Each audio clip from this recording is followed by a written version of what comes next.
여러분, 우리가 지난 2주 동안 무슨 작업을 했냐면 예수님이 누구신가에 대한 얘기를 했어요. Who is Jesus? 오늘부터 몇 주 동안 예수님이 어떤 일을 하셨는가를 얘기할 거예요. 예수님이 도대체 무슨 일을 행하셨는가, 그 일을 얘기할 겁니다. 우리가 다 알듯이 예수님은 십자가에 못 박혀 죽으셨다가 3일 만에 부활하셨어요. 자, 오늘은 예수님이 십자가에 죽으셨다는 이 사실을 조금 생각해 봅시다. 하나님은 공의로우세요. 이게 복음의 시작입니다. 하나님은 공의롭기 때문에 우리가 죄인이다라는 사실이 우리를 불편하게 만든다. 왜?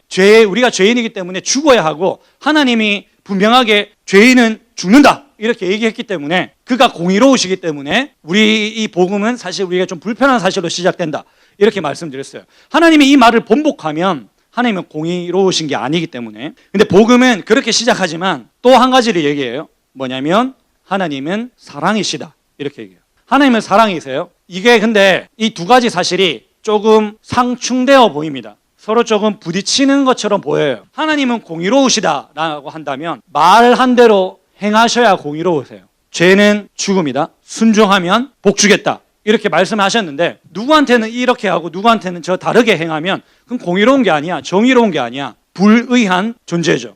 그러니까 하나님은 말한 대로 해야 돼. 다시 얘기하면 하나님은 말씀한 대로 행하셔야 되니까 우리가 죄인이기 때문에 우리는 죽어야 해요. 근데 하나님은 사랑이시래. 사랑은 뭐냐면 용서해야 돼요. 용납하는 게 사랑이거든. 품어줘야 돼요. 받아들여줘야 되죠. 그게 사랑이라. 근데 봐보세요. 우리가 죄인이잖아. 하나님 우리를 사랑하시기 때문에 우리 죄를 용서해 주셔야 돼.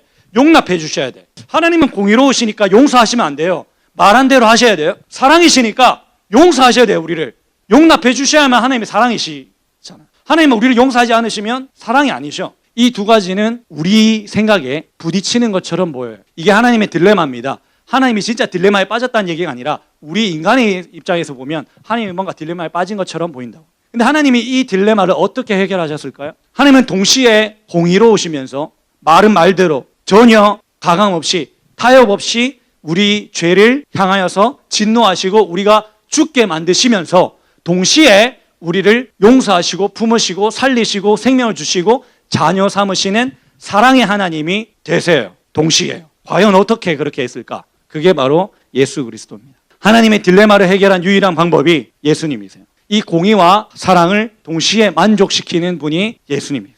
여러분 잘 아는 요한복음 3장 16절 뭐라 그러죠? 하나님이 이 세상을 이처럼 사랑하사 독생자를 주셨으니 이는 저를 믿는 자마다 멸망치 않고 영생을 얻게 하려 하심이라. 여러분 하나님은 예수님을 통해서 우리의 죄를 향한 그분의 공의와 또 우리를 구원하시려는 하나님의 그 사랑을 동시에 충족시키셨어요. 누굴 통해서? 예수님을 통해서. 그럼 도대체 이게 무슨 말이지? 예수님을 통해서 이 두 가지를 동시에 만족시키셨다는 게 무슨 말인가? 십자가입니다. 여러분 예수님의 그 십자가에서 무슨 일이 일어났을까요? 예수님이 굳이 십자가를 지셨을까요? 여러분 이거는 사실 생뚱맞은 얘기입니다. 오늘 본문에서 뭐라 그러냐면 우리가 죄인 되었을 때에 그가 우리를 대신해서 십자가에 죽으셨다 그래요. 언제? 우리가 의인 되었을 때가 아니라 우리가 죄인 되었을 때. 여러분이 반에서 1등 했다 칩시다. 성적 1등, 내신 점수 팍팍 받고 막 상 받고 막 그렇게 해야 되는데 갑자기 성적표 봤는데 40명 중에 40등 적혀 있는 거야. 불러가지고 반성문 쓰게 하고 막 징계 주고 막 그렇게 하는 거야. 얼마나 억울하겠어. 직장에서 막 열심히 막 성실하게 막 일하고 막 실적도 막 이만큼 높이고 그랬는데 다른 한 직원이 막 맨날 사고치고 막 손실 어마어마하게 입히고 막 그러는 거야. 그 형벌을, 그 징계를 집사님이 받아. 오히려 그 공로와 그 상을 그 직원이 받아. 얼마나 억울하겠어. 불합리하고 불공정한 세상이라면서 그렇게 하지 않겠어요? 십자가에서 일어난 일이 이겁니다.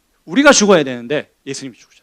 여러분 십자가에서 일어난 일은 죄가 없으신, 죄가 아예 없어. 그래서 형벌도 죄의 열매도 죄의 상태도 전혀 없는 예수님께서 우리가 원래 죄로 인해서 죽고 고통받고 형벌받고 하나님의 진노를 다 받아야 되는데 우리가 받지 않고 예수님이 대신 받으신 거예요. 어디서? 십자가 위에서. 여러분 예수님은 하나님의 저주를 받으셨습니다. 예수님이 저주를 받았어요. 누구의? 하나님의 저주를 받았어요. 근데 그 저주는 예수님을 향한 저주가 아니지 우리를 향한 저주예요. 우리를 향한 하나님의 진노가 예수님께 쏟아진 거예요. 원래 우리한테 쏟아져야 되는데 우리가 그걸 받아야 되는데 예수님께 간 거예요. 그게 십자가입니다. 여러분 생각해 보세요. 고대 시대 로마 시대 때 이런 게 있었어요. 남자들 노예들 다 빨개 벗고 서 있는 거야. 어디? 시장에. 상인들이 와가지고 노예를 사요. 아, 얘 몸 좋네, 일 잘하게 생겼네 해서 사가는 거지. 근데 예를 들어 보는 거예요. 이 지금 노예들이 지금 한 4-5명 있는데 얘들이 지금 안 팔리면 죽는 거야. 오늘 지금 얘들은 가망이 없는 것 같다. 상인들이 안 사가네 해서 이제 가면 오늘 이제 저녁에 돌아가면 죽어. 근데 그날 어떤 한 상인이 시장에 와요.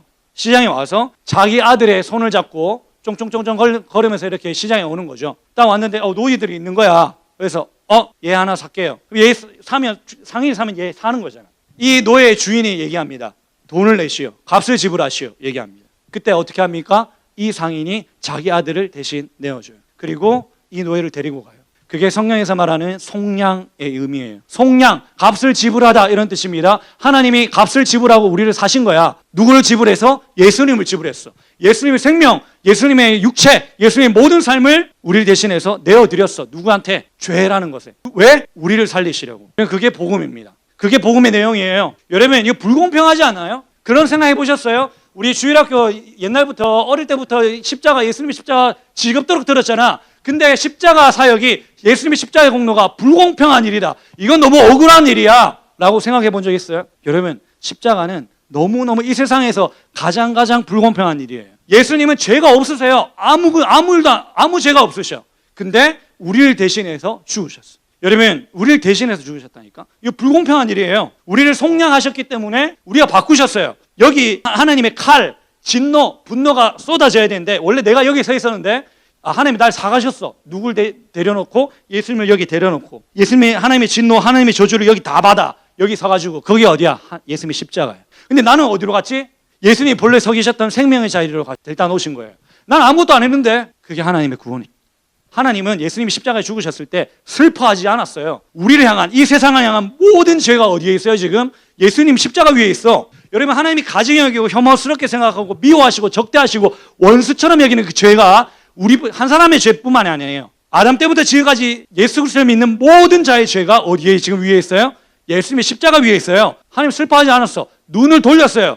가증히 여겼기 때문에. 누구를? 자기 아들 예수 그리스도를 그렇게 하셨다고. 여러분 제 말이 여러분한테 울림이 되고 있나요? 아니면 이런 얘기도 전혀 감흥이 없습니까? 여러분 예수 그리스도의 십자가는 우리를 대신해서 감당하신 거예요. 죄의 결과가 뭐라 그랬지? 영적 목마름과 공허함이라 그랬어. 근데 예수님은 한 번도 하나님을 떠나본 적 없으신데도 십자가 위에서 목마르다 하셨어. 왜? 그분은 그 목마름을 경험할 필요가 없는 분이셔. 근데 우리를 대신해서 죄를 지시고 십자가 위에 올라가셨기 때문에 내가 목마르다 이렇게 하신 겁니다.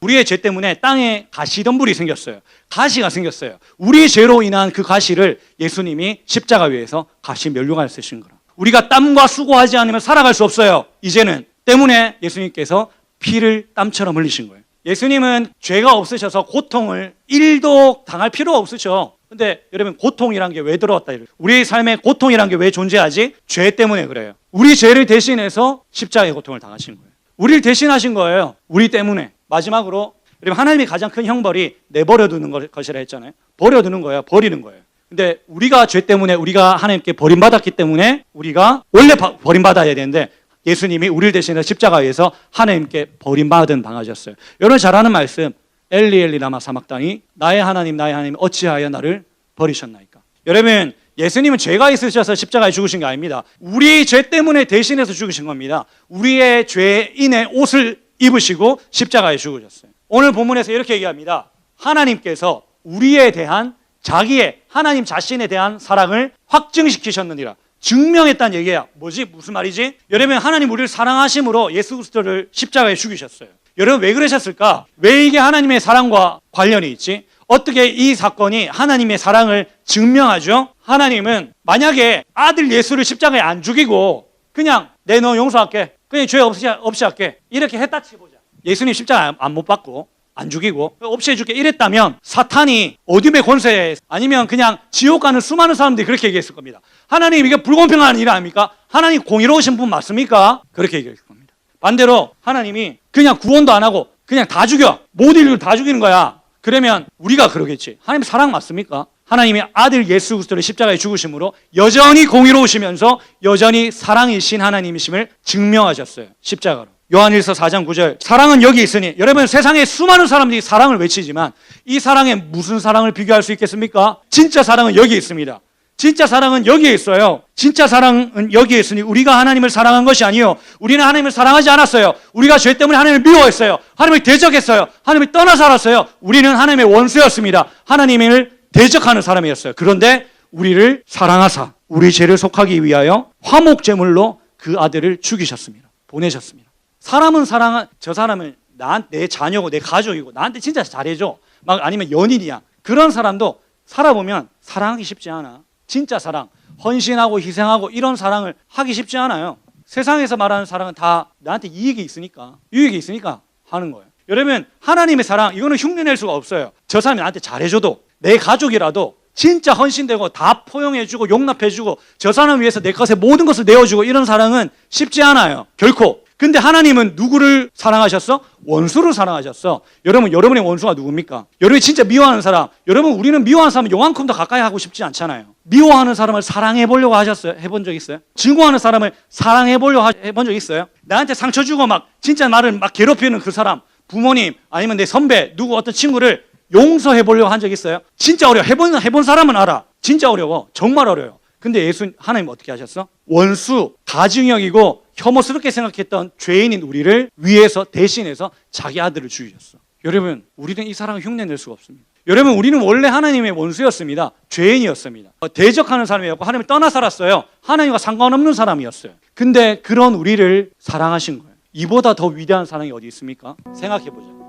만약 예수님이 십자가에 안 죽으셨다면 어떻게 됐을까? 우리 일단 하나님을 예배할 수 없습니다. 예수님을 통해서만 예배할 수 있으니까요. 하나님을 알 수도 없어요. 예수님이 십자가에서 우리를 대신해서 죽지 않으셨다면 우리는 하나님의 사랑을 경험할 수 없을 것입니다. 예수님이 우리를 대신해서 십자가에 죽지 않으셨다면 우리가 죄로부터 구원받는 구원은 일어날 수가 없습니다. 예수님이 우리를 대신해서 십자가에 죽으시지 않으셨다면 우리는 구원받지 못합니다.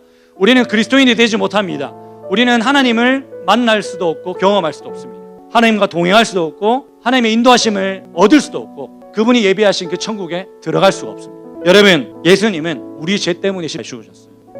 나도 그런 고민해 본 적이 있거든. 목사님, 왜 굳이 예수님이 그렇게 처참한 현장에서 예수님이 굳이 그렇게 막 채찍 맞으시고 막 살점 다 떨어져 나가고 막 십자가에 못 박아가지고 그렇게 죽으셔야 됐나요? 좀 그냥 단번에 총살 팡 죽으면 안 되나? 왜 굳이 그렇게 고통받아가면서 십자가 얘기하고 이러면 좀 부담되잖아. 여러분, 하나님의 사랑은 왜 분홍빛 사랑이 아니지? 우리 세상에 말하는 사랑표 화살표 딱 꼽혀있고 그런 사랑이 왜 아니지? 하나님의 사랑은 왜 다 피해 현장이죠? 왜 그렇게 처참하죠? 왜 그렇지? 생각해 본 적 있어요? 왜 예수님이 십자가에 죽으셨을까요? 우리가 죄인이 아니라면 십자가에 죽으시지 않았을지도 몰라요. 십자가에 죽을 필요가 없죠. 우리가 죄인이 아니라면. 만약 하나님께서 우리가 죄인이라도 하나님이 우리를 구원하시지 않았다면, 구원하려고 우리를 부르시지 않았다면 예수님이 십자가에 못 박혀 죽게 하실 필요가 없습니다. 하나님께서 우리를 부르시더라도 그저 여전히 진노와 분노로 우리를 다루셨다면, 그분의 사랑으로 은혜로 우리를 다루시지 않으셨다면 예수님은 굳이 십자가에 못 박지 않으셨을지도 모릅니다. 여러분, 우리로 하여금 예배케 하기 위해서, 우리로 하여금 구원받은 그리스도인으로 살게 하기 위해서 굳이 예수님이 그런 천참한 현장에서 십자가에 죽으셨어요. 우리를 대신해서 십자가에 죽으셨어요. 우리는 원래 죄인이었습니다. 근데 그런 우리를 사랑하셔서 대신해서 자기 아들 예수 그리스도를 십자가에 죽이셨어요. 하나님의 아들이신, 죄가 없으신 하나님께서 우리를 대신해서 죽으셨어요. 여러분, 그는 죄가 없으셨어요. 신의 아들, 하나님의 아들인 그분이 우리를 사랑하셔서 십자가에 죽으셨어요. 울림이 되고 있습니까? 여러분, 예수님께서 십자가에 죽으셨기 때문에 우리가 구원받는 것입니다. 여러분, 믿으셔야 돼요. 이 복음의 내용을 믿으셔야 돼요. 예수님께서 십자가에 죽으셨기 때문에 우리가 구원받는 것입니다. 여러분, 예수님께서 십자가에 죽으셨기 때문에 우리가 예배할 수 있는 겁니다. 예수님이 십자가에 죽으셨기 때문에 하나님이 우리와 함께 하시는 것입니다. 예수님이 십자가에 죽으셨기 때문에 우리가 숨쉬며 하나님과 함께 지금도 살아갈 수 있는 것입니다. 예수님이 십자가에 우리를 대신해서 죽으셨기 때문에 우리가 영생을 얻게 되는 것이에요. 예수님께서 우리를 대신해서 십자가에 죽으셨기 때문에 우리가 그래도 천국을 바라며 천국을 경험하며 살아가는 것입니다. 우리 준비한 영상 보겠습니다.